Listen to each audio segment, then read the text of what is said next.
하나님은 부활과 생명의 하나님이십니다. 할렐루야. 예. 4절에 보면 예수께서 들으시고 가라사대 이 병은 죽을 병이 아니라 하나님의 영광을 위함이요 하나님의 아들로 인하여 영광을 얻게 하려 함이라 하시더라 그랬죠. 어떻게 보면 나사로가 지금 나사로나 마르다, 마리아는 예수님이 가장 사랑하는 사람들이었어요. 근데 나사로가 원래 좀 병약했던 것 같아요. 그래서 사람을 보냈는데 지금 병들었다라고. 그래서 병이 들었으니까 와서 고쳐달라고 지금 얘기한 거지만 예수님은 이미 아셨어요. 그가 죽었음을 알고 계신 거죠. 그래서 이게 지금 예수님이 지금 말씀하시는 건 어떻게 인간의 고난이 고통이 영광이 될 수 있을까라는, 인간의 고난과 고통이 어떻게 영광이 될 수 있을까, 우리가 생각하면 그러잖아요. 그렇게 생각이 되죠. 하나님은 우리의 고난을 즐기시나 뭐 그런 생각도 할 수도 있고, 근데 그게 아니고 우리는 뭐냐면 보고 아니까 그런 거예요. 끝을 보고 아니까. 그래서 우리가 환난 중에도 즐거워한다고 그러잖아요. 로마서 4장에 보면 환난 중에도 즐거워하나니 환난은 인내를, 인내는 연단은 소망을 이룬대요. 할렐루야. 그러니까 우리 자신이 그 속에서 절망하지 않는 거예요. 이미 보고 있는 거예요. 뭐예요? 소망이 이루어지는 걸. 우리는 절망을 보잖아요. 우리는 낙심하잖아요. 왜? 상황을 보니까. 그런데 하나님의 영광을 보는 사람은 뭐냐면 영이 열린 거지, 영안이 열린 거예요. 그래서 하나님의 빛이 비추면 다 보이잖아요. 알 수 있잖아요. 그렇기 때문에 절망하거나 낙심하지 않아요. 특히 바울이 그랬잖아요. 갇혀 있음에도 불구하고 또 그렇게 많이 핍박을 받고 있음에도 불구하고 절망하거나 좌절하지 않았어요. 그러면서 뭐냐면 내가 전제와 같이 다 부어질 거라는 거예요. 그 순교의 자리를 앞두고요, 목이 잘려나가야 될 상황이잖아요. 근데도 불구하고 사도 바울은요, 그런 고백을 하잖아요. 내가 전제와 같이 다 부어지고 이제 후로는 내가 이제 영광을 얻을 때가 올 것이다 라는 그런 고백을 하잖아요. 그래서 내가 선한 싸움을 싸우고 달려갈 길을 마치고 믿음을 지켰으니 이제 후로는 나를 위하여 의의 멸류관이 예비되었도다라고 고백하잖아요. 할렐루야. 왜 그래요? 미쳐서 그런 게 아니에요. 보니까 그런 거예요. 보니까. 그걸 못 보면 우린 항상 상황 속에서 모든 걸 해석하죠. 근데 성도들은 상황을 가지고 해석을 하는 게 아니에요. 보는 걸 가지고 해석하는 거예요. 하나님께서 뭘 보여주셔요? 그 이후의 것들을, 소망의 것들을 보여주신다고요. 할렐루야. 그래요. 그래서 소망의 것들을 알게 하시는 거죠. 그래서 로마서 5장 2절에 4절에 있는 말씀, 5장이었네요. 아까 4장이 아니라 로마서 5장 2절에 4절에 있는 말씀이잖아요. 우리가 환난 중에도 즐거워하나니 환난은 인내를, 인내는 연단은 소망을 이룬다. 그래서 인내라는 건 뭐냐면 내면의 세계를 강화시켜주는 거고요, 연단이라는 건 외면의 세계를 강화시켜주는 거예요. 그게 근력을 키워주는 거죠. 이 속 사람을 강건케 하고, 인내는 속 사람을 강건케 하고, 연단은 우리의 겉사람을 강건케 해요. 그래서 어떤 상황이든 어떤 일이든 다 이겨낼 수 있는 사람이 되게 만든다는 거예요. 할렐루야. 그래요. 그렇기 때문에 우리 자신이 절망하지 않아요. 낙심하지 않는다라는 거죠. 그래서 야고보서 1장 2절에서 4절까지 보면 내 형제들아 너희가 여러 가지 시험을 만나거든 온전히 기쁘게 여기라. 시험을 만나는데 기쁘게 여기래요. 이는 너희 믿음의 시련이 인내를 만들어내는 줄 너희가 알미라. 시련이 뭐예요? 인내를, 우리 속사람을 강건케 한다는 걸 안다는 거예요. 할렐루야. 그래서 인내를 온전히 이루라. 이는 너희로 온전하고 구비하여 조금도 부족함이 없게 하려 함이니라. 인내는 유익한 거라는 거예요. 인내는 우리를 온전하게 만드는 것이다라는 거예요. 그죠? 근데 하나님이 없는 사람들은 오히려 그럴 수가 없죠. 그잖아요. 연단 가운데 들어갔다가요, 어떻게 해요? 정금이 아니니까. 정금 같은 믿음이 없으니까 다 타버리겠죠. 그죠? 근데 우리는 어떻게 해요? 믿음으로 사는 존재예요. 할렐루야. 예? 오직 의인은 믿음으로 말미암아 살리라. 그래서 우리는 의인이라니까요. 믿음으로 사는 의인이라고요. 하나님이 어떻게 해요? 그 풀물불 가운데서 우리를 더 정결하게, 예? 더 가치 있게, 그죠? 더 보배롭게 우리를 만들어서 이끌어내신다라는 거예요. 예? 그래서 이사야 30장 18절에 보면 그러나 여호와께서 기다리시나니 이는 너희에게 은혜를 베풀려 하심이요 일어나시리니 이는 너희를 긍휼히 여기려 하심이라. 대저 여호와는 공의의 하나님이시라. 무릇 그를 기다리는 자는 복이 있도다라고 그랬어요. 네. 우리는 하나님의 타이밍이 있어요. 할렐루야. 내 시간이 있겠지만, 내가 원하는 시간이 있겠지만, 믿음은요, 내가 원하는 시간을 기다리는 게 아니에요. 하나님이 모든 것을 합력하여 선을 이루실 것을 알면 하나님의 타이밍에 하나님께서 일하실 것을 기대하는 거예요. 그래서 기다리는 자에게 은혜를 주시고 기다리는 자에게 긍휼을 주신다라는 것. 그래서 십자가의 과정을 통과한 자에게 영광의 흔적이 있어요. 할렐루야. 갈라디아서 보면 그러잖아요. 더 이상 나를 괴롭게 하지 말래요. 내 안에 그리스도의 흔적을 가졌다라고. 그죠? 그 모든 핍박과 환난과 고난과 그 역경을 다 이겨낸 그게 뭐예요? 그 흔적이 영광이라는 거예요.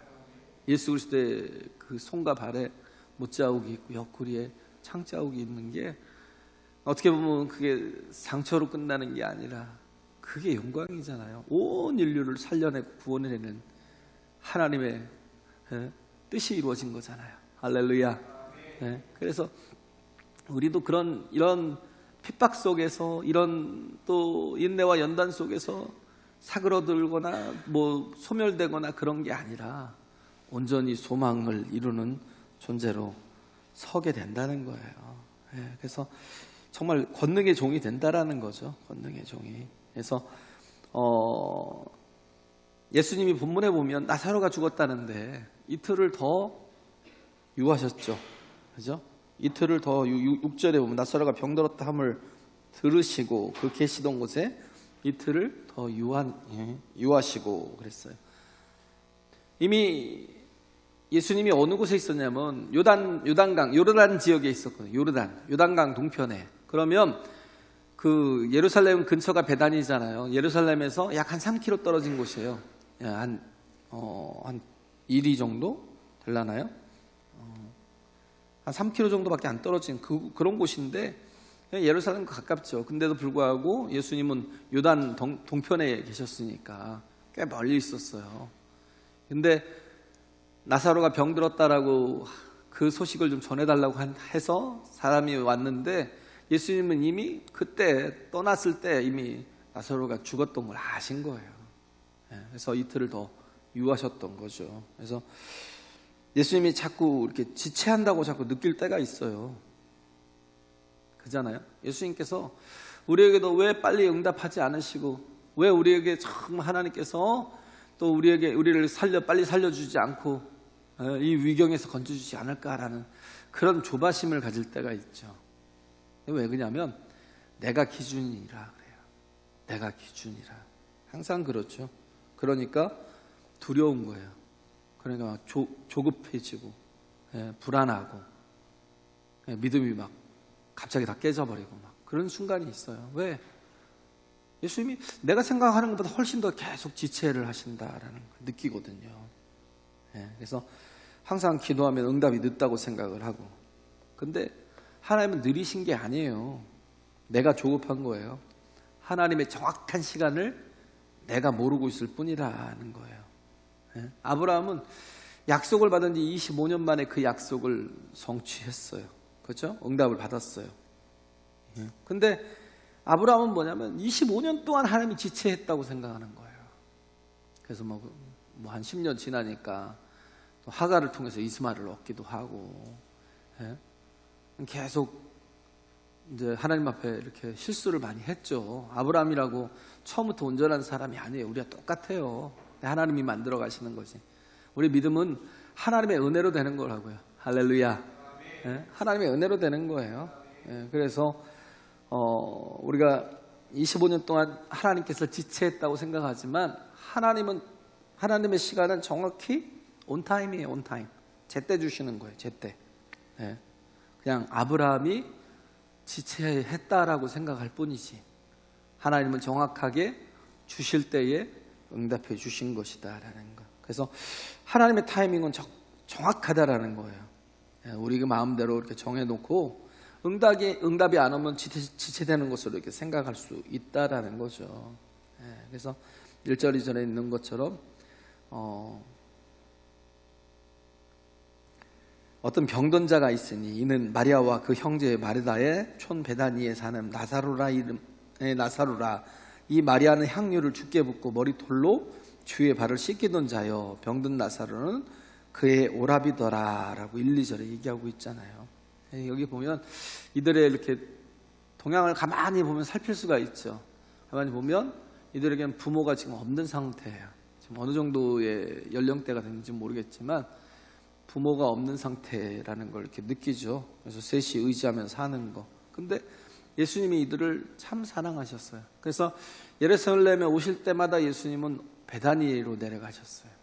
한 3km를 걸어서 이들이 있는 곳에 가서 이들이 있는 집에서 쉬었다라는, 한 2마일 정도, 예루살렘에서 동편으로 한 2마일 정도 간 곳이 베다니라는 거예요. 근데 예수님이 그러잖아요. 인자는 머리둘 곳이 없다라고 그랬어요. 근데 예루살렘에만 오시면 예수님이 그 머리둘 곳이 있는 그 베다니가 참 복된 곳이죠. 우리도 여기가 그런 곳이 됐으면 좋겠어요. 할렐루야. 하나님의 교회가 정말 지치고 막 힘들고 넘어지고 절망하는 영혼들에게 쉼이 되는 곳, 그런 곳이 또 회복이 되는 곳, 그런 곳이 됐으면 좋겠다라는 생각이 듭니다. 그래서 마르다를 사랑했죠. 마르다와 그 동생 나사로를 5절에 보면 사랑하셨다라고.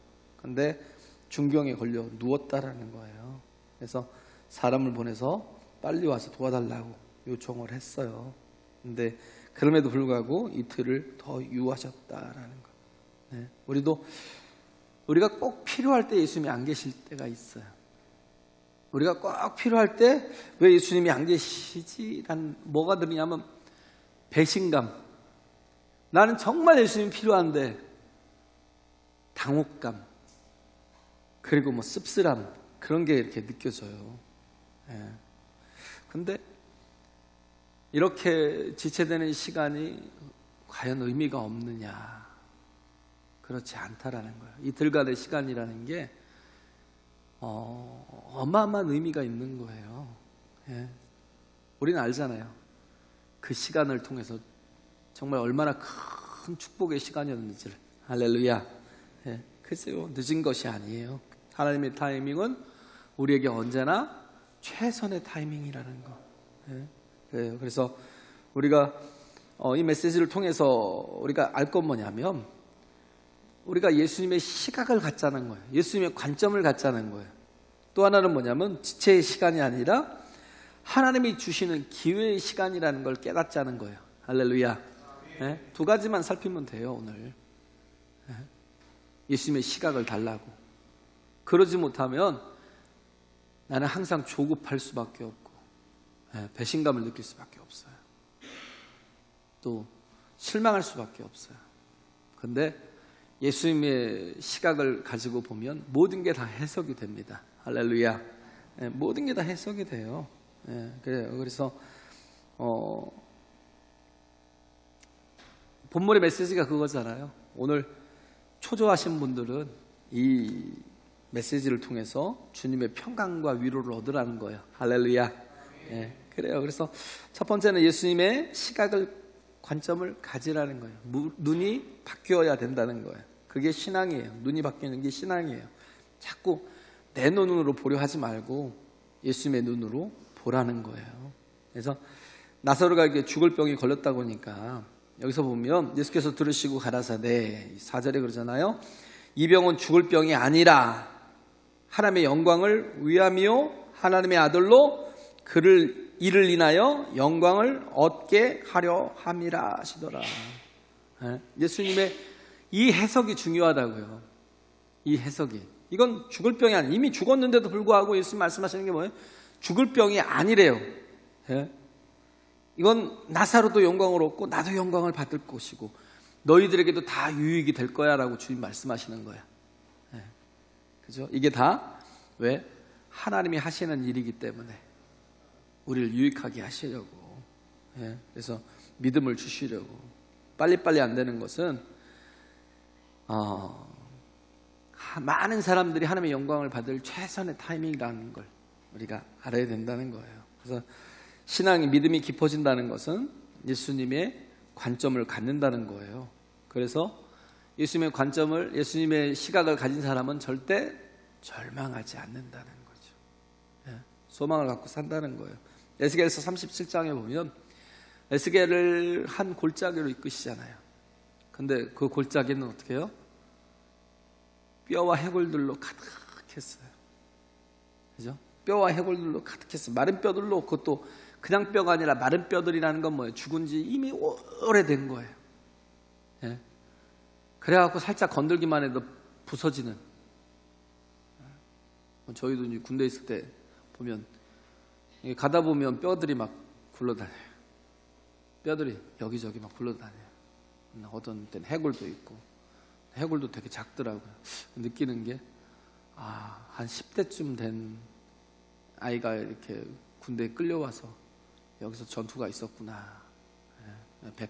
백석산 같은 데 가다 보면 저희 뭐 피해 능선, 단장의 능선, 뭐 펀치볼 전투, 어마어마한 그런 사망자들을 막 이끌었던 그런 곳에서 근무를 했는데, 근데 백석고지를 지키려고 보니까 모르겠어요. 이게 국군인지는 뭐 저기 뭐 이게 또 북한군인지 모르겠는데 조그만한 해골들이 이렇게 있더라고요.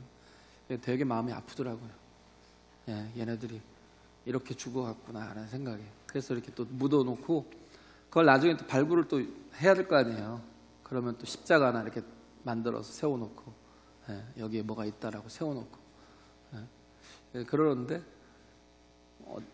이제 제가 뼈 같은 게 이렇게 있으면 그때를 발견했을 때 뼈가 뭐 부서지거나 뭐 그렇진 않아요. 이런 데는 여기서 지금 에스겔이 본 골짜기에서 본 거는 마른 뼈였다는 거예요. 죽은 지 오래된 그런 해골이고 뼈고 소망이 없다는 거예요. 그런데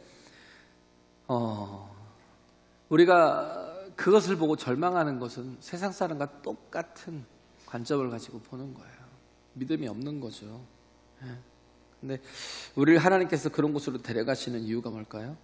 내 눈에는 죽었다라는 것, 절망같이 보이는데, 그런데 하나님의 보는 관점은 다르다라는 거예요. 거기에 말씀이 들어가고 생기가 들어가니 살아나고 하나님의 군대가 되더라는 거예요. 할렐루야. 그래서 우리도 항상 모든 걸 다 하나님의 시각으로 보자는 거예요. 하나님의 관점으로 보자는 거예요. 그렇지 않으면 우리는 세상을 일도 변화시킬 수가 없어요. 또 나 자신도 변화될 수 없다는 거죠. 왜냐하면 우리는 상황에 계속 절망하고 사니까 내 자신도 변화될 수 없다는 거예요. 그래서 좌절하는 건 뭐냐면 믿음이 없다는 거예요. 그래서 우리가 이렇게 본능으로 살 거면 뭐하러 예수님을 믿겠어요. 그래서 우리는 어려우면 원망을 하고 고난이 오면 도망을 치고 그러잖아요. 그런데 그 상태에 오래 머물러 있으면 신앙의 성장이 없어요. 그래서 우리는 무조건 예수님의 시각을, 예수님의 관점을 가지라는 거예요. 예수님의 영광이라면 예수님이 말씀하실 때 우리가 보기에는 절망이고 우리가 보기에는 사망인데, 그잖아요. 죽은 지 나흘이나 돼서 썩은 냄새가 나는데 근데도 불구하고 예수님이 영광이라 하면 믿어야 된다는 거예요. 할렐루야. 네, 그렇죠. 그래서 하나님이 주시는 기회나 우리를 업그레이드 시키려는 시간들이라는 거예요. 하나님이 주시는 기회나 우리를 업그레이드 시키는 시간들이라는 거예요. 근데 그런 시간들은 환난과 고난의 상황을 통해서 온다라는 거. 그래서 주님의 지혜를 가지고 부딪히면 항상 영광이 임할 수 있다는 겁니다. 할렐루야. 예, 그래요. 그래서 하나님의 관점으로 바라볼 수 있어야 된다라는 거. 예, 그래서 우리 인생의 눈이 바뀌는 계기가 이렇게 보면 내 타이밍하고 맞지 않을 때, 그렇죠? 하나님의 최선의 타이밍에서 우리에게 이런 시각들을 주신다라는 거예요. 예, 우리가 지금 많이 어렵잖아요. 코로나를 지나고 나니까 교회도 참 어렵고, 더 어려운 게 느껴지는 게 뭐냐면 신학교가 요즘 학생이 없어요. 왜냐하면 요즘 저희 때는 젊은 이렇게 청년들이 그래도 뭐 한 열이면 하나 정도, 혹은 뭐 20이면 하나 정도, 그래도 신학을 하고 내가 하나님 앞에 쓰임을 받겠다고 하는 그런 학생들이 많았거든요. 그런 청년들이. 근데 요즘엔 거기에 대한 소망이 거의 없어요. 그래서 신학교에서도 요즘 젊은 사람 보기가 힘들어요. 굉장히 좀 큰 문제다라는 생각을 해요. 근데 그게 뭐 하나님이 계시니까, 하나님이 우리 역사를 주관하시니까, 할렐루야. 어떻게 보면 우리는 절망 같아 보이지만 하나님은 그 속에서도 일을 하신다니까요. 1860년대 그 남북 전쟁이 있었잖아요. 1860년에 남북 전쟁이 벌어졌는데 1865년에 남북 전쟁이 이렇게 끝나갈 때 그 루이비레이라는 곳에 뭐가 있었냐면 서던 베프티스트 티올로지컬 세미너리가 있었어요. 서던 베프티스트 유니버시티죠. 그래서 지금 미국에서는 침례 신학 중에서 가장 큰데요. 뭐 사우스 웨스턴도 있고 또 여러 가지가 많아요. 뭐 저기 골든 게이트도 있고 신학교는 되게 많은데, 근데 그 중에 침례 신학 중에서 가장 큰데요. 근데 전쟁이 끝나고 나니까 학생이 7명 남고 교수가 4명밖에 없더래요. 완전히 비참하죠. 그렇게 큰 학교가 학생이 7명밖에 없어요. 굉장히 절망이잖아요. 근데 이때 누가 있었냐면, 이때 제임스 보이스라는 교수가 있어요. 설교학 교수가 있었는데, 자기가 가르치려고 이렇게 강의를 하려고 하다 보니까 수강생이 1명밖에 없는 거예요. 그것도 약간 이제 앞을 못 보는 맹인인 그런 수강생밖에 없는 거예요. 그러니까 굉장히 낙심이 되고 좌절이 되잖아요. 막 의욕이 떨어지죠. 의욕이 안 생기죠. 근데 마음 가운데 그런 거예요. 그런 마음을 가졌대요. 이 한 사람에게 최선을 다하고 모든 것을 다 부어줘야 되겠다는 생각을 했대요. 이 한 사람에게 내 모든 걸 다 부어줘야 되겠다라는, 가진 모든 걸 다 부어줘야 되겠다는 그런 생각을 했다는 거예요. 그래서 어떻게 보면 허망한 시간들일 거라고 생각하잖아요. 근데도 불구하고 그렇지 않고 그 한 사람에게 최선을 다해서 강의를 했다는 거예요. 근데 그때 이렇게 그가 썼던 이렇게 강의록이요, 지금도 뭐 구약에 관한 것도 그렇고 사도행전에 관한 것도 그렇고 그가 썼던 이렇게 강의록이 지금도요 어마어마하게 많은 사람들에게 감동을 주고 있다는 거예요. 특히 영감을 주고, 특히 이렇게 이제 배우는 설교를 해야 될 사람들에게 아주 굉장히 큰 영감과 감동을 주고, 한 사람에게 집중했지만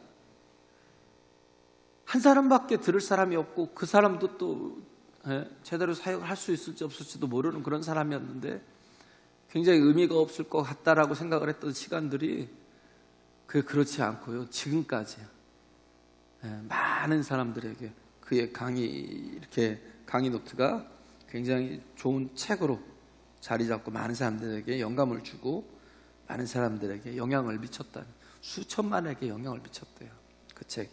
그래서 그가 했던 말이 뭐냐면, 하나님이 포기하지 않으면 나도 포기하지 않는다. 하나님이 포기하지 않으면 나도 포기하지 않는데요. 그래서 이를 통해서 한 사람을 집중해서 가르쳤지만 그럼에도 불구하고 수천만이 변화되더라는 거예요. 할렐루야. 그렇잖아요.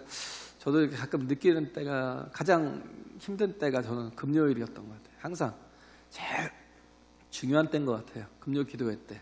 거기 솔직히 금요 기도회는 아무나 솔직히 올 수는 없는 시간이다라는, 솔직히 웬만한 믿음이 아니면 그 금요 기도회에 이렇게 참여하기가 쉽지 않을 것이다라는 생각을 해요. 그런데도 불구하고 항상 그 자리를 지키면서 기도하는 분들이 있어요. 근데 또 어느 때는 숫자가 너무 적으면 또 제가 스스로 위축이 되고, 그러다 보면 또 설교를 제대로 못할 때가 이렇게 있더라고요.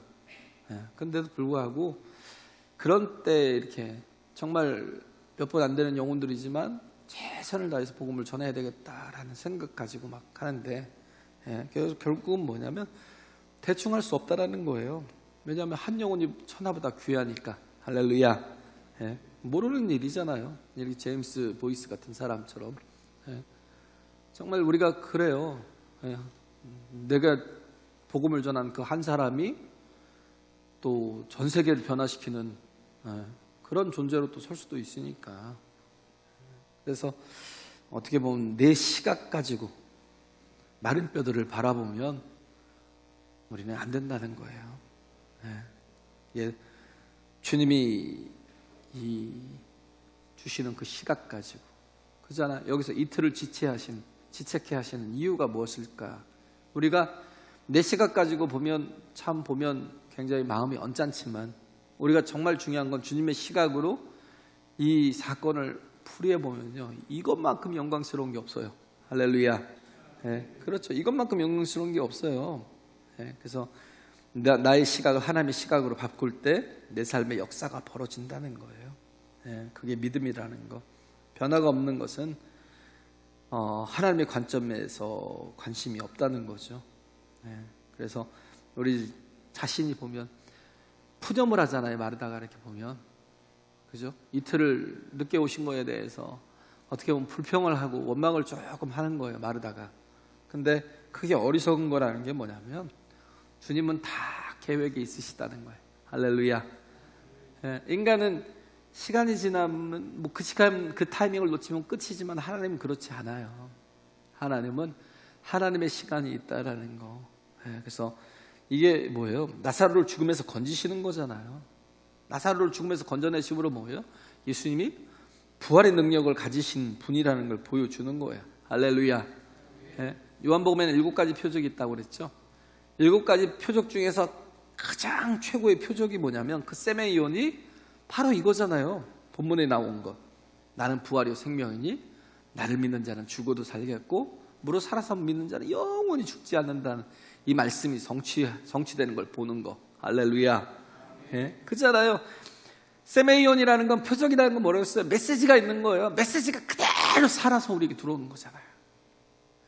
이것보다 더 강한 메시지가 어디 있어요? 그래서 최고의 영광의 사건이다라는 거. 그래서 마르다에게 징징거리는 것보다 더 큰 스케일이 있음을 알아야 된다는 거예요. 그래서 하나님의 시간은 정확합니다. 그래서 언제나 우리가 하나님의 시각으로 보자는 거예요. 그리고 또 하나가 뭐냐면 이게 늦는 게 아니라는 거예요. 늦는 게 아니고 뭐예요? 성장하게 하시려는 것, 또 열매를 맺게 하시려고 주님이 일하시는 과정이라는 거예요. 할렐루야. 그런 기회를 우리에게 주시려고 주님께서 하시는 시간들이라는 거예요. 그래서 주님이 제자들을 주님과 동행하는 사역의 기회로 삼게 하려고. 왜? 여기 보면 8절에 보면 그러잖아요. 제자들이 말하되 라삐오, 방금도 유대인들이 돌로 치려 하였는데 또 그리로 가시려 하나이까? 그랬죠? 왜 그랬어요? 그 요한복음 9장에 나오잖아요. 그 예수님께서 안식일에 병자를 고쳐주니까 들것을 들고 막 일어나 걸어가고, 그러니까 사람들이 그걸 가지고 막 할 때 예수님께서 한마디 하셨어요. 그러고 나니까 이제 사람들이 막 돌로, 네가 어떻게 하나님이냐고 막 돌로 막 치려 했던. 그래서 예루살렘을 떠난 거예요. 예수님이 황급히 떠나서 가신 건데, 금방 돌에 맞아 죽을 뻔했는데 또 들어가십니까? 그런 거죠. 그래서 근데도 불구하고 가잖아요. 그래서 16절에 보면 디도모라 하는 도마가 다른 제자들에게 말하되 우리도 주와 함께 죽으러 가자 그랬어요. 이건 어떻게 보면 약간 조롱일 수도 있어요. 이 뉘앙스를 저는 잘 모르겠어요. 우리도 주와 함께 죽으러 가자. 도마가 그렇게 믿음 좋은 사람은 아니었잖아요. 이걸 보면 어떻게 보면 약간 예수님의 행동에 대해서 조롱조였다라는 생각이 들긴 해요. 제 생각에는 빈정대는 그런 모습이었다라는. 근데 사람에게 최고의 두려움은 죽음입니다. 죽음.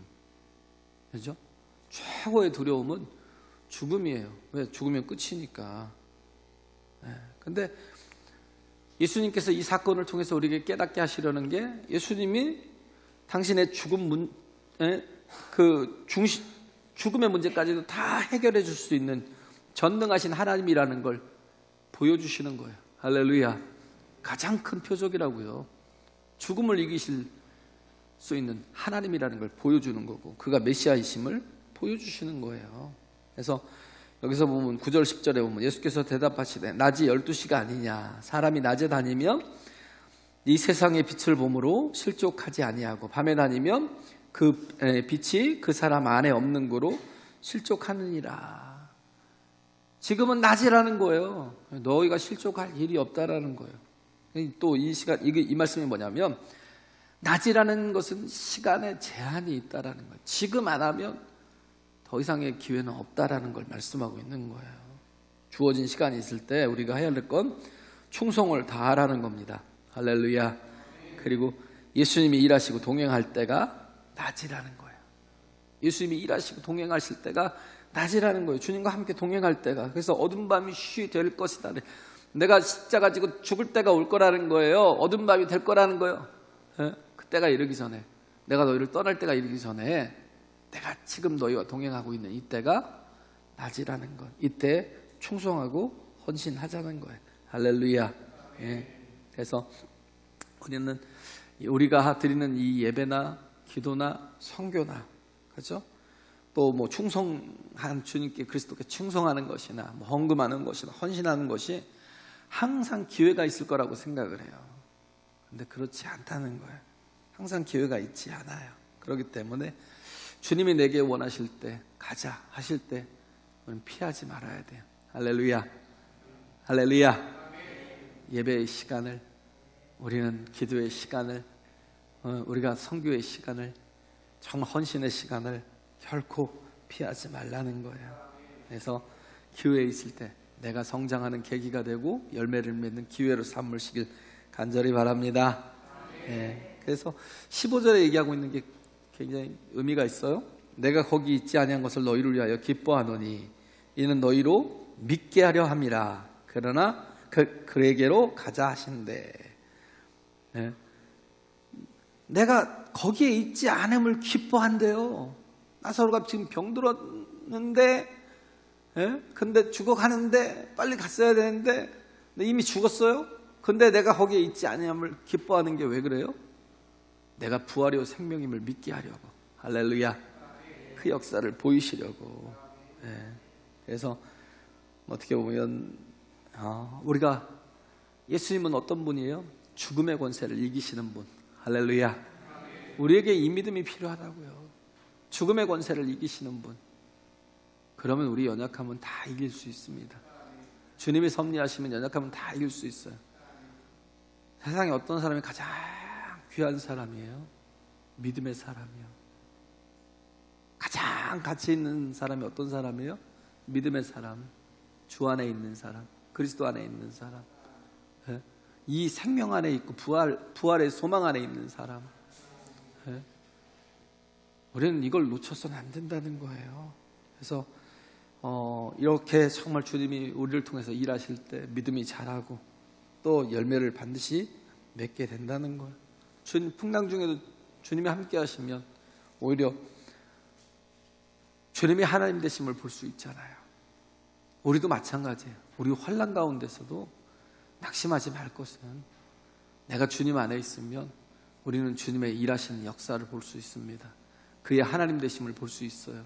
우리의 믿음이 성장하게 되고 또 우리의 그 연약한 순간들을 통해서 열매를 맺어가시는 모습들을 반드시 경험할 수 있다라는 거예요. 그래서 우리가 절대 해서는 안 되는 게 절망이고 낙심이라는 거예요. 입술로 범죄하지 말라는 거예요. 기도가 안 되면 입이라도 다물라는 거예요. 자꾸 입술로 범죄하지 말고, 내가 그 타이밍을 모르고 하나님의 일하시는 걸 믿지 못하겠거든, 입이라도 다물고 가만히 기다려 보세요. 오히려 찬송하고 기도하며 하나님의 뜻을 믿고 신뢰하면 나중에 다 지나고 나면 그때가 가장 큰 승리의 순간이라는 걸 알 수 있다는 겁니다. 할렐루야. 그래요. 그래서 우리가 하나님의 시각으로 볼 수 있게 해달라고 기도하시고, 또 그 지체되는 것들을 통해서 우리가 성장과 열매를 맺을 수 있는 그런 기회가 될 수 있도록 이끌어 달라고 기도하시는 저와 여러분 되시길 간절히 바랍니다. 우리 찬양하겠습니다.